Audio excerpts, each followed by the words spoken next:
Happy women's day.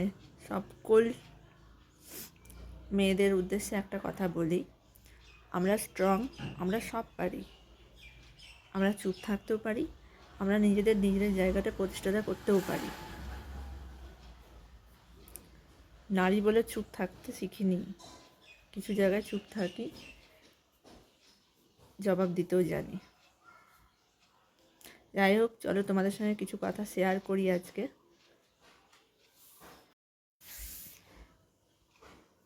আমি সত্যি খুব গর্বিত, আমি একজন মেয়ের মা। একটা সময়ের পর মেয়েরাও মা হয়ে যায়। আজকে আমার এত বড় অপারেশনের পর সমস্ত কিছু দায়িত্ব কিন্তু আমার মেয়ে। আমার কাজ, আমার সংসারের কাজ, আমার ওষুধ, আমাকে দেখাশোনা, সমস্ত কিছু কিন্তু আমার মেয়েই করছে, প্লাস পড়াশোনাটা উনিও করছে।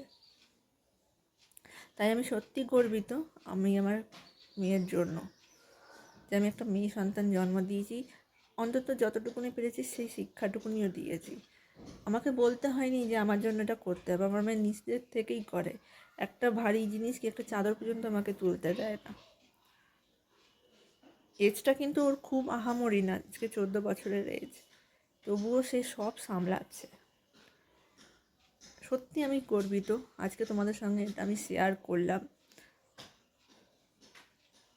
আমি